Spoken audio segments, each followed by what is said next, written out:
Om Jnanatimirandhasya Jnananjana Shalakaya Chakshurinmilitam Yena Tasmai Shri Gurave Namaha. Lord Krishna saved his foster father, Nanda Maharaj, from the fear of the demigod Varuna and released the cowherd boys from the caves of the mountain, for they were placed there by the son of Maya. Also to the inhabitants of Vrindavan who were busy working during daytime and sleeping soundly at night because of their hard labor in the day, Lord Krishna awarded promotion to the highest planet in the spiritual sky. All these acts are transcendental and certainly prove without any doubt his Godhead. Purport: Nanda Maharaj, the foster father of Lord Krishna, went to take his bath in the river Yamuna in the dead of night, mistakenly thinking that the night was already over. Thus the demigod Varuna took him to the Varuna planet just to have a look at the personality of Godhead Lord Krishna, who appeared there to release his father. Actually, there was no arrest of Nanda Maharaj by Varuna, because the inhabitants of Vrindavan were always engaged in thinking of Krishna, in constant meditation on the personality of Godhead in a particular form of samadhi or trance of bhakti yoga. They had no fear of the miseries of material existence. In the Bhagavad-gita it is confirmed that to be in association with the Supreme Personality of Godhead by full surrender is, in transcendental love, frees one from the miseries inflicted by the laws of material nature. Here it is clearly mentioned that the inhabitants of Vrindavan were extensively busy in the hard labor of their day's work, and due to the day's hard labor, they were engaged in sound sleep at night. So practically they had very little time to devote to meditation or to the other paraphernalia of spiritual activities, but factually they were engaged in the highest spiritual activities only. Everything done by them was spiritualized because everything was dovetailed in their relationship with Lord Sri Krishna. The central point of activities was Krishna, and as such the so-called activities in the material world were saturated with spiritual potency. That is the advantage of the way of bhakti yoga. One should discharge one's duty on Lord Krishna's behalf, and all one's actions will be saturated with Krishna thought, the highest pattern of trance in spiritual realization. The inhabitants of Vrindavan worked very hard in the day and slept soundly at night, and they were intensely attached to Krishna. So, what's so special about that? So many people work hard in the day and then they sleep at night. Of course, in the modern age, people work hard in the day and then they don't sleep at night due to tension. They want to sleep, but they can't sleep. They have insomnia. Or otherwise they go out to parties at night. But Nanda Maharaj wasn't like that. He worked hard in the day and slept solidly at night, which is the normal way of life. And he was very attached to his child, and everyone else in Vrindavan was very attached to his child also. So what's so special about that?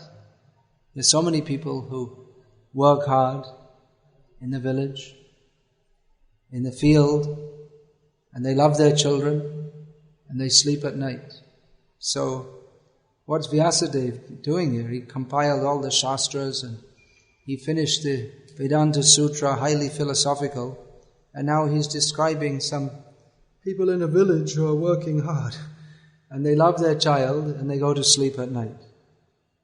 So what happened to Vyasadeva? He became senile in his old age. Well, he's still living, so it's not really his old age.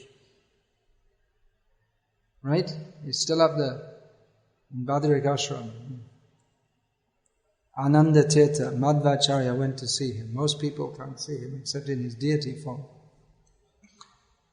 So you may say, well, what's the difference between Nanda Maharaj and anyone else? That's what Kamsa and others thought. That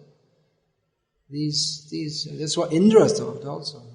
These people of Vrindavan, they're just ordinary people and they become so puffed up because they're attached to this little boy.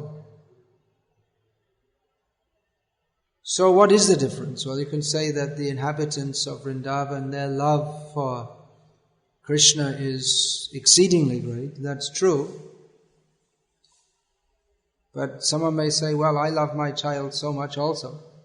So what's the difference?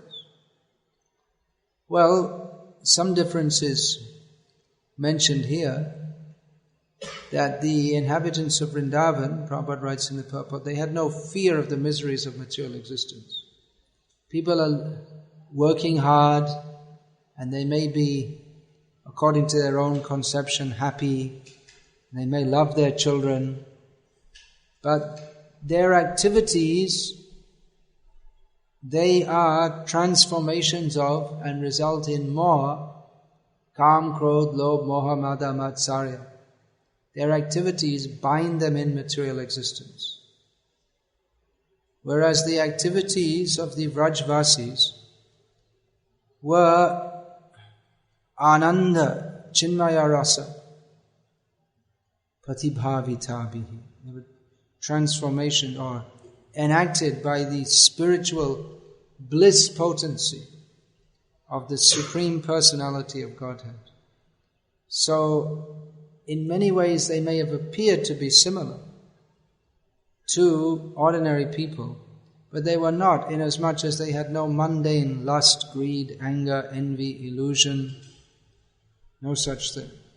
And even it might appear that they were sleeping at night in Tamagun, but that's not Tamagun. That's also Ananda Chinmaya Rasa.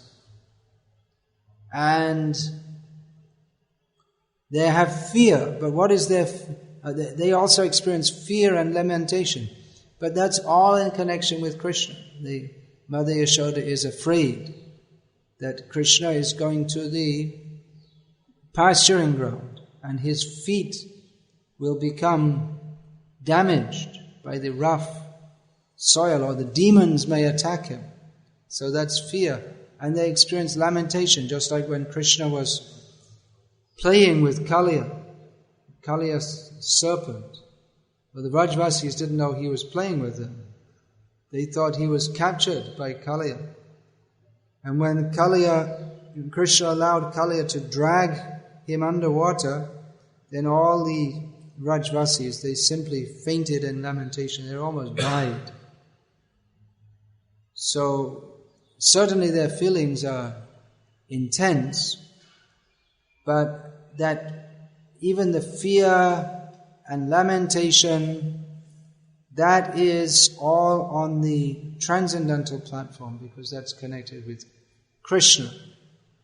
And that in itself is a description of its transcendental nature, because it's focused on Krishna. But the result is also different, that the happiness that is perceived in connection with Krishna, that is genuine happiness, whereas the happiness of material existence, it's not happiness, because it's all on the substratum of fear, of mundane fear, that one is attached to the body and one is afraid of losing it, or one is attached to others who one considers the extension of his own body. Dehapatya kalatradishu atmasainyeshva satsvapi teshang pravata nidhanam pashanapina pashat. One considers one's own body, then apatya. What's the literal meaning of that word? It sounds like one who has fallen down from one. Deha apatya. This means children, but it literally means who's fall down. I guess they're falling out of the womb or something. Oh, but I suppose because... Yeah. So, one's body, children, kalatra, wife, adishu, and all of them. Yeah, asat sainya. One considers oneself, one's body, and that this body will be protected by one's children, relatives, wife, and so on. So this is madness, pramata. It's a word which commonly is used by Vyasadeva in Bhagavatam to mean one who is very much illusioned, very much insane, that one sees but doesn't see, that people are dying and no one can protect them. But even though one sees this all around, people are dying, he still cherishes a hope that he will live, he will be protected by the fallible soldiers. So what's the difference? The Rajvasis, when there's some fear, they call out to Krishna. Krishna, protect us. So they're also feeling fear and they're calling to Krishna. So what's the difference between that and mundane fear? Mundane fear means that one considers oneself to be the body. Well, maybe Nanda Maharaj did so also. So isn't that Maya? Isn't he an illusion? Well, the difference here is that Nanda Maharaj actually is his body, because his form is completely spiritual. So to identify the body as the self, the mundane body as the self, that is an illusion. But even Nanda Maharaj, he's not a big scholar of Vedanta. He doesn't understand the intricacies that we understand, or that we are being informed by Vyasadeva and Prabhupada and all the acharyas in Parampara.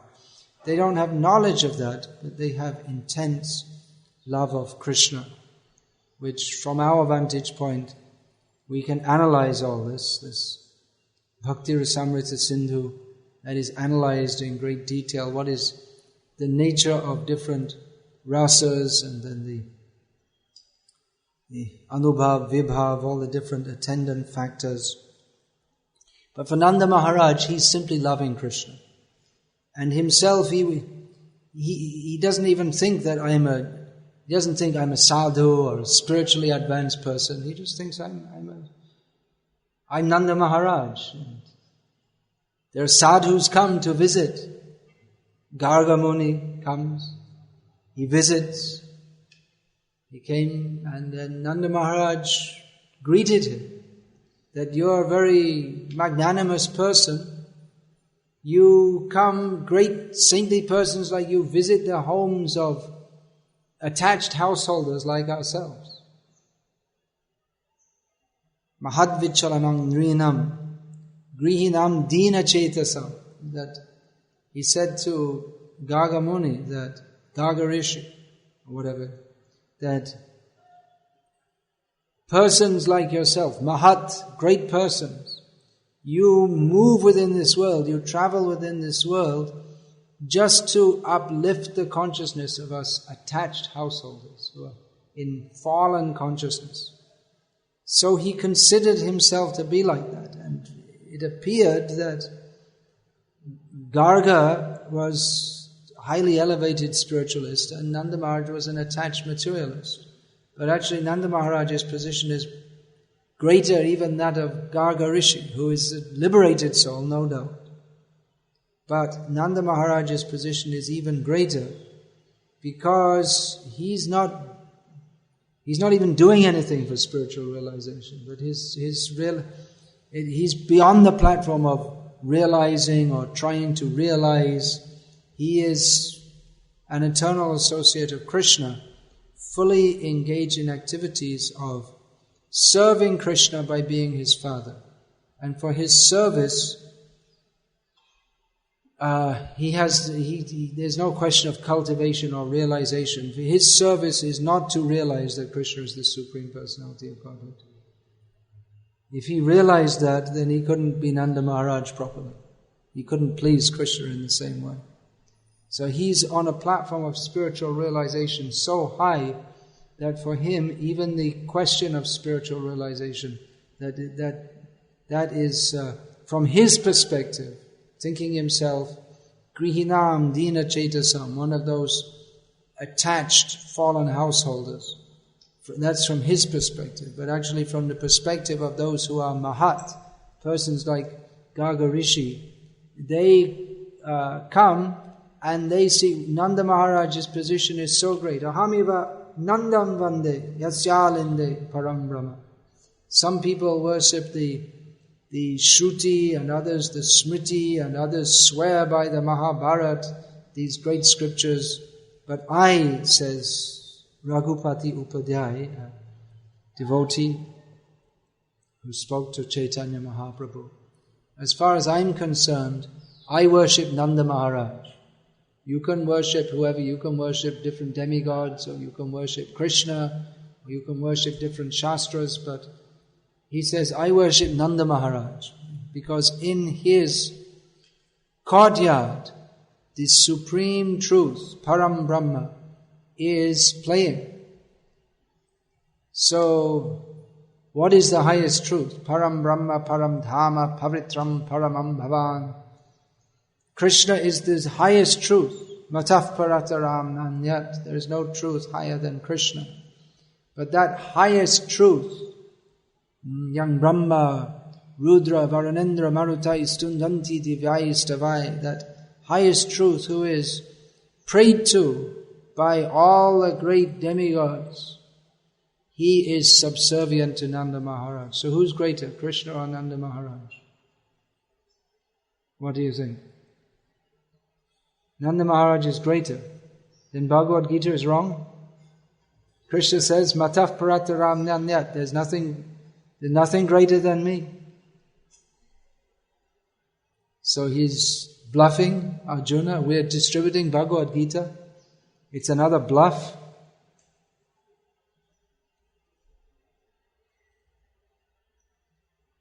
Krishna is tied up by Mother Yashoda. So definitely Yashoda is in greater position. She's feeding him. Nityo nityanam chaitanas chaitananam eko bahanam yo vidadhati kamam. Krishna feeds everyone, but Mother Yashoda is feeding him. So who's greatest? Yashoda. Well, there's Tattva Vichar and Rasa Vichar. In terms of philosophical understanding, Krishna is supreme.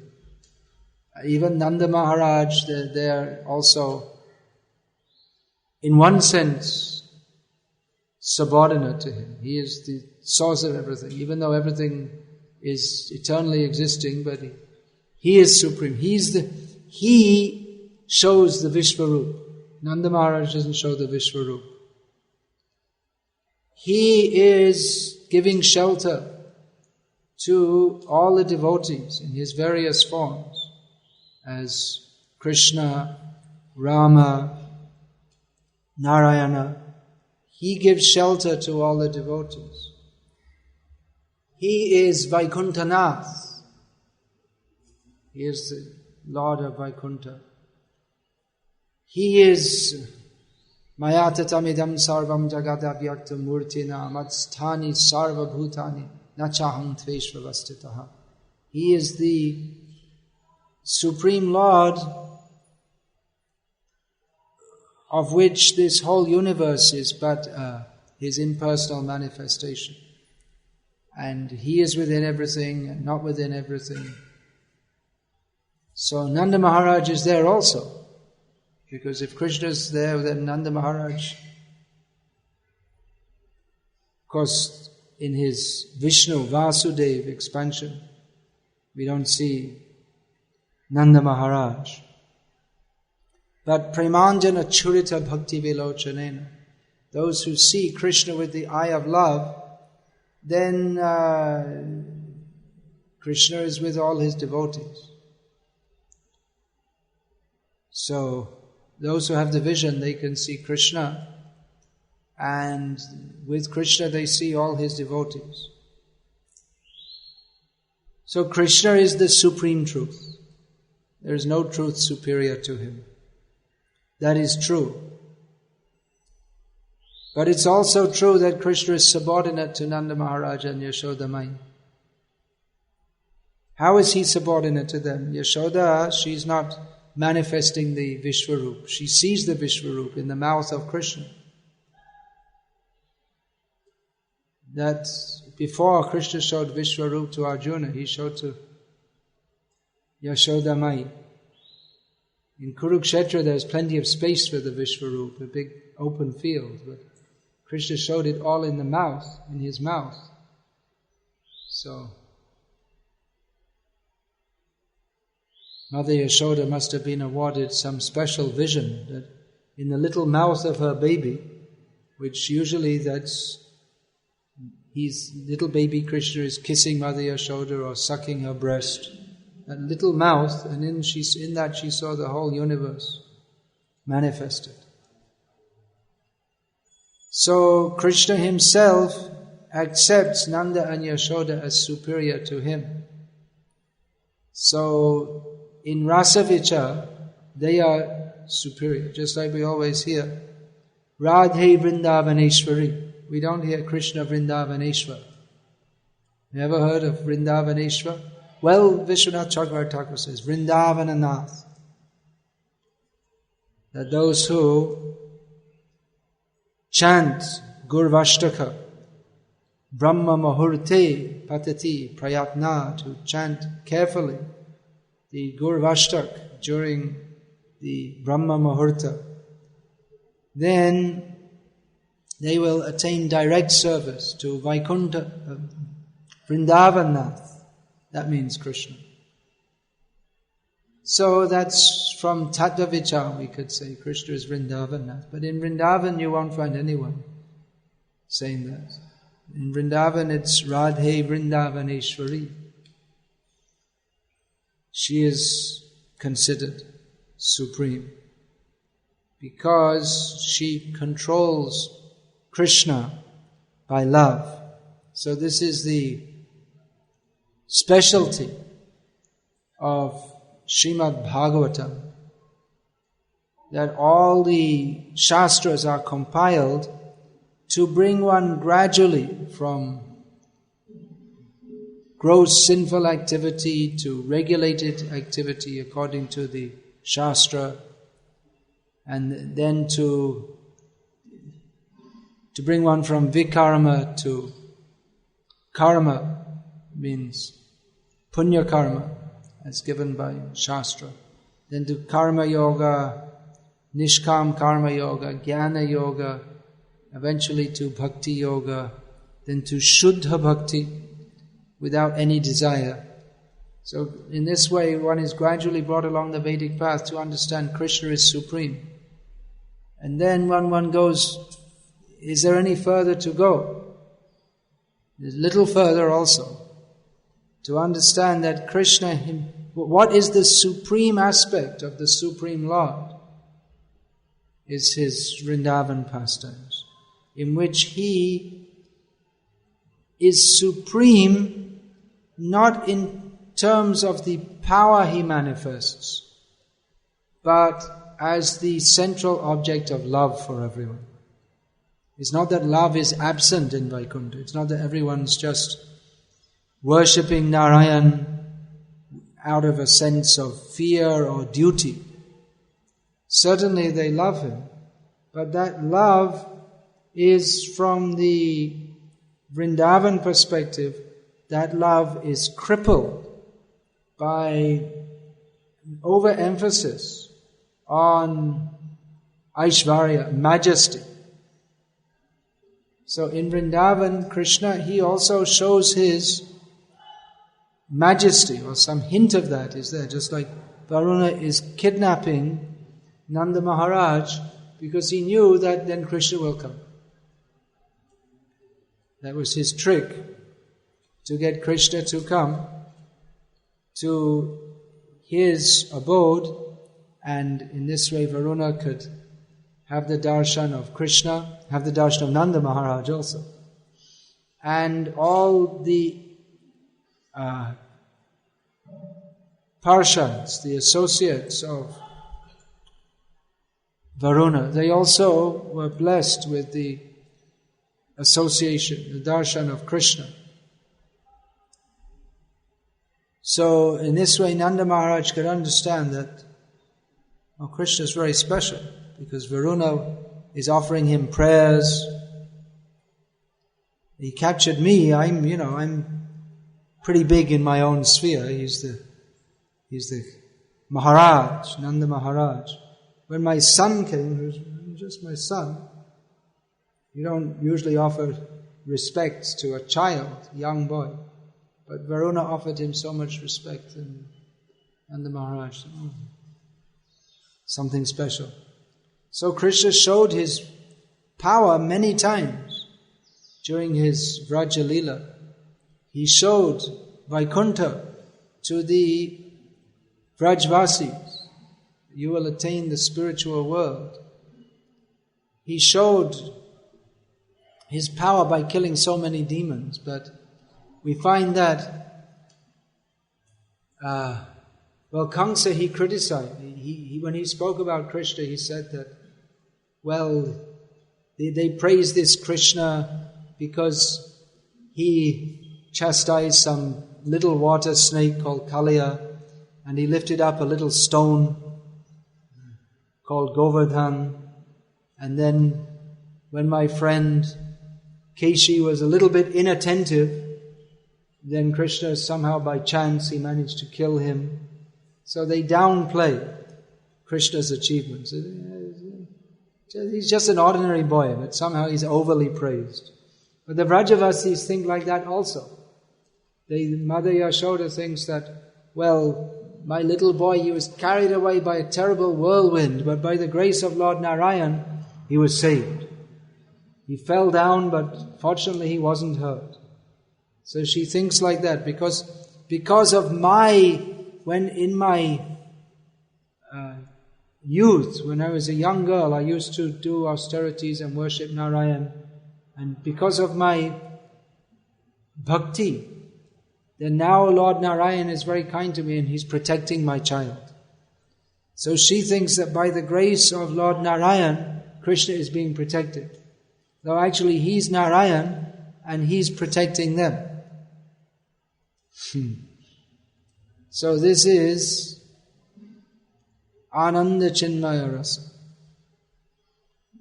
This is the Leela Shakti of the Lord, by which Krishna himself forgets and simultaneously doesn't forget that he is the Supreme Personality of Godhead. That's beyond logic. He knows he's the Supreme Lord and he simultaneously doesn't know. Both things are going on at once. So this is beyond logic. By logic we can understand there's the Supreme Lord, but by logic we don't know there's a Rasa Leela. That's Krishna's personal enjoyment. That's his own personal proclivity to enjoy dancing like that. We may say that, how can you believe in a God that takes out cows, bare feet? Brahma, he also doubted. How can he be the Supreme Lord? But that's what he wants to do. So who can tell him no? That's what he likes to do. So this is the highest understanding of the Supreme Personality of Godhead, beyond understanding, beyond logical understanding. Logically we can understand that the Supreme Lord is not subject to our logic. Then how he is, what is he doing, what is he like, that is described here in Srimad Bhagavatam.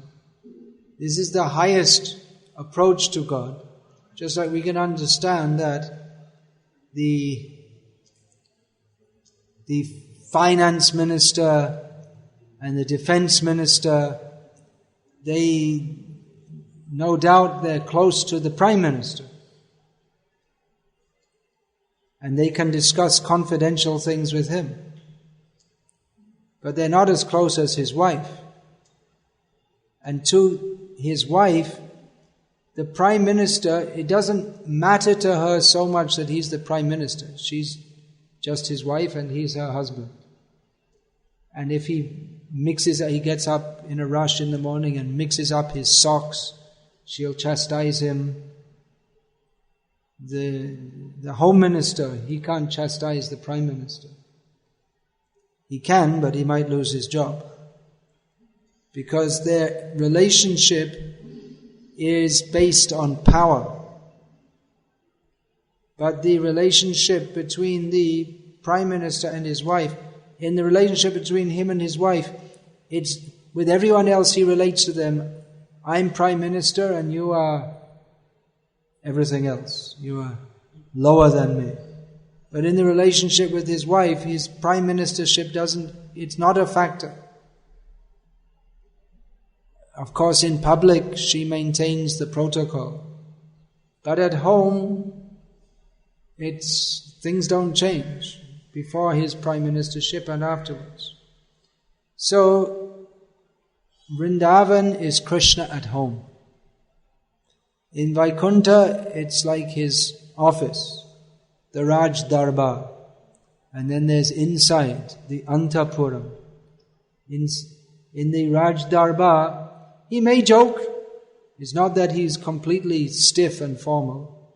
He may joke, and there's also there'll be some entertainment.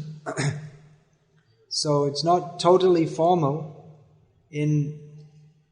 Where there's majesty, there's also some relaxation. Like there's also very serious businesses. Also, this managing the state. So this is in the formal activities, but inside it's totally in the inner quarters where not everyone is allowed.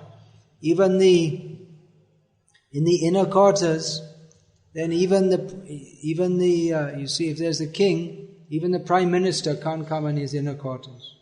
Or even if he comes, he has to ask special permission. And then when he comes, then everyone won't behave as normal when he's there. Because he's an outsider, then they have to react to him. They have to take into account that we can't act as we are normally acting if he's present. So this is rasa vichar. This is given as examples, these mundane examples. Although actually the spiritual rasa, it's by its very nature, it's different to the material rasa. Vyatitya bhavana vartma. It's when one no longer has any materialistic consciousness. It's chamatkara bhara bhu. And by interacting, the interactions of people on the spiritual platform, means Krishna and his devotees, that interaction produces a tremendous sense of wonder. So that is the rasa that Rupa Goswami describes, and which Vyasadeva, he describes in Srimad Bhagavatam the activities of the Supreme Lord in here we have this chapter, scheduled incarnations. So the activities are there, but how the devotees appreciate that is more described. What's going on at the subtle level, what we could, from the mundane viewpoint, call the psychological level. What is the exchange of ras that's going on? That is described by the acharyas. They give the purport to that. So the mundane people, when they may say that, well, what's this? There's some story of some cowherd boy and his father, and what's so special about that? What's so special, so very, very special, is the intense exchange of love that's going on between Krishna and his devotees. So that's described somewhat in the Srimad Bhagavatam, but that is taken up as the whole subject of Bhakti Rasamrita Sindhu, to analyze what is going on between, what are the feelings, what are the constituents of those feelings of love between Krishna and his devotees. Bhanu Maharaj, would you like to say anything about this? You are much studied in Bhakti Ras.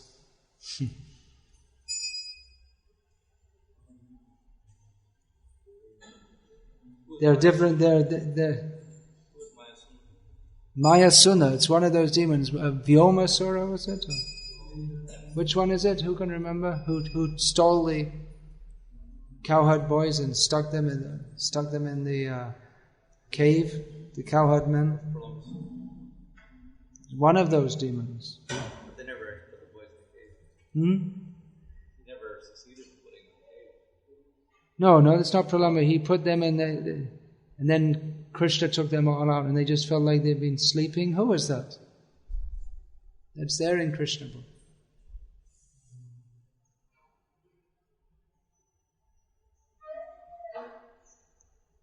We're all not reading Krishna book enough.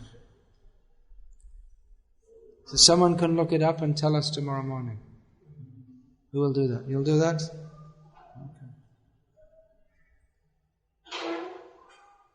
Okay. One of those demons. There were so many demons. They're not even all described in Srimad Bhagavatam. There are more demons also. You can, on this big field out here, there's some huge python. Can you imagine some huge python, his mouth wide open with some stinking fishy smell coming out? What will you do? Will you go and walk inside? No? So things like that were happening all the time in Vrindavan. Some huge... It's not it's not normal to have snakes like that. Snakes may be there. Jungle area, no doubt there were snakes. But this huge snake, where did such a big snake come from? This kind of unusual thing was normal in Vrindavan, practically daily. Some big demon is coming. This huge bull is coming with the clouds hovering over his body. Such a big body. So, Hare Krishna. Anything else? Any question, comment? All right. Hare Krishna. All glories to His Divine Grace, Srila Prabhupada.